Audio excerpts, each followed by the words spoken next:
Здравейте! И този път сме ви подготвили нещо много интересно. Ще си поговорим за езика на тялото. Всички правим различни жестове. Попитахме специалист какво означават те. Ако искате и вие да разберете езика на тялото си, гледайте! Хората, които не са обучени, някои, които са по-чувствителни към човешки взаимоотношения. Като цяло жените сме такива, мъжете по-малко са чувствителни. Разбира се, винаги може да намерите конкретен мъж, който е чувствителен и обратно жена, която не е много чувствителна към взаимодействие, то тогава усещат, че нещо не е наред, но не могат да кажат откъде идва. Например, като сега сме в политическа кампания, като говори някои политики, много често хората казват: абе, всичко, което казва, аз същото го мисля, но не зная защо не му вярвам.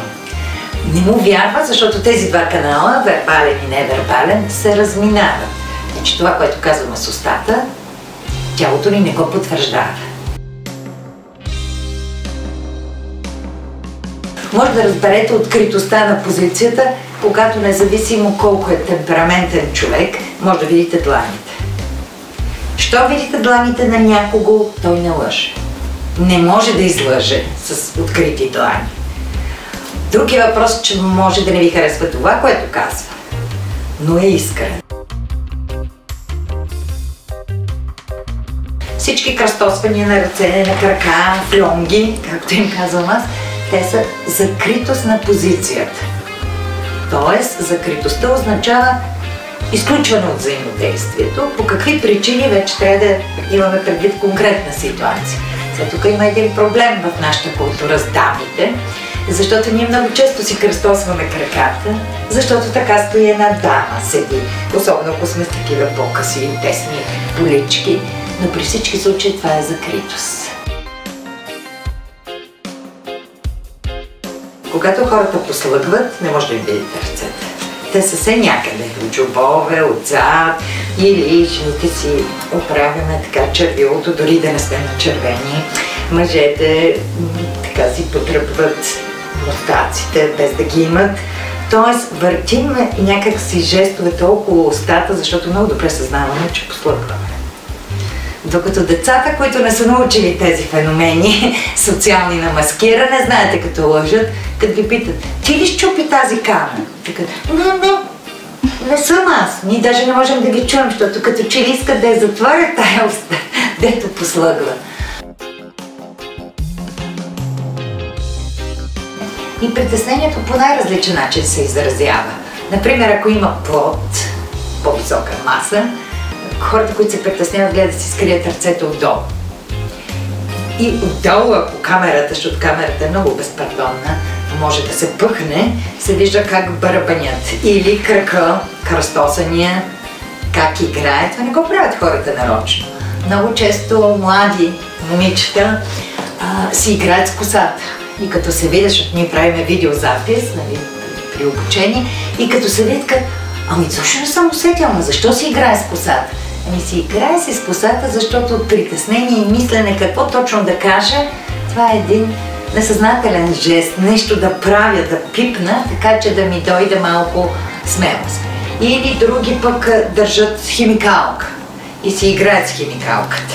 И тя трънка, даже понякога и пускат и я спират непрекъснато. Тоест това е, казваме, един останал от детството рудиментарен жест, когато като много малки, знаете, децата се държат за родителите, за ръка, за пола. Щом има нещо притеснително, те хващат възрастния човек. Ако ви е писнало колегите в работата да не ви приемат на сериозно, ето няколко съвета как да бъдете по-уверени и спокойни в офиса. Бъдете себе си, такъв какъвто сте си. Най-добре на екран или пред публика човека изглежда, когато е с естествено поведение. Първо, темата, която представя и презентира, трябва да има лично убеждение в това, което говори. Не защото шефа или някой му е наредил и така трябва, а защото това е неговия възглед. След това убеждаващата комуникация какво представлява? Тя е насочена към публиката. Добрият комуникатор трябва да следи публиката как реагира. Не може да прави някакви обобщения, да казва: ето, ние тук всички с вас сме приятели. Веднага някой поглежда и казва: боже мой, за първи път го виждам този човек, какви приятели сме ние. т.е. не бива да е лицемерничен. И щом види, че някаква теза, която излага, като че ли много не се харесва на част от хората, може да попита. Като каже най-искрено, имам чувство, че не всички мислим по един и същи начин. Кой би искал да каже каква е обратната теза или да посочи някого? Тогава се създава доверителното общуване. Всъщност, вие затова ме питате, как да убедим хората. Първо трябва да изградим взаимно доверие. Има жестове, които правят лошо впечатление. Вижте кои са те. Например, не може да се говори пред публика поучително. Това е юмрука, е агресия, е една тояшка и като че ли почукваме хората по главите, нали, така съвсем метафорично. Или да обясняваме по този начин. Това са много неприемливи начини. Или да говориме с кръстосани ръце и през рамо, като че ли достатъчно, че пребивавам тук и съм се съгласила да говоря с вас. Това са такива неприятни жестове. Има няколко златни правила при общуването. Вижте ги! Интересно хората да знаят, че има 4 само, не 44 неписани правила в общуването и както с всички правила, проблема при тях е, че много лесно се разбират. Това не е проблем. Лошото е, в кавички, че трудно се спазват. И, например, едно от правилата е гледайте другите в очите. Независимо дали сте притеснени, дали се намирате в някаква субординация, т.е. по-високо стоящ е човека, това е знак за уважение. Същото се отнася и за шефовете. Това, че са на по-висока позиция, не им дава правото да не гледат другите в очите. Второто правило, което засяга пак всички, само че без определена професия, каквато е политиката, например, не критикувайте публично.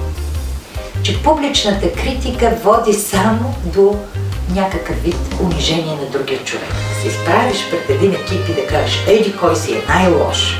Или едно време, аз като съм учила в университета, протоколите се така залепват на вратата и там пише няколко слаб 2, всички да видят. Няма никакъв ефект. Критиката е нещо добронамерено, тя е направена, за да има коректив на поведението. Но това става на 4 ръчи. Да извикаш някого и да кажеш така и така. Този човек разбира, че това е знак за уважение. Да не бъде изложен пред всички други, но да разбере за какво става дума. Друго правило е уважавайте автономността на другия човек. Какво означава автономност? Ами това означава да уважаваме някого само поради факта, че той е човек. Нищо, че изобщо не ни импонира.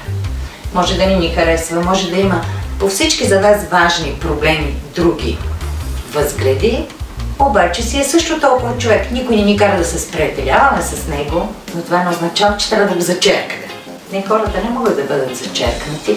Всички правиме фалове до един и ние с вас също, за това се притесняваме, извиняваме се, надяваме се да ни извинят, така че същото трябва така и ние да правим. И последното такова общо правило е спазвайте доверителното общуване. Какво означава това? Когато кажем на някого или в група нещо, не е нужно да се кълнем, не го казва и на другите, това е нещо важно. То трябва да остане заключено в това взаимодействие. И затова си позволявам малко така фриволно да преведа това правило на по-всекидневен език. Не клюкарствайте. Споделете ни кои са вашите жестове. А ако това видео ви е харесало, дайте ни един лайк и се абонирайте за нас.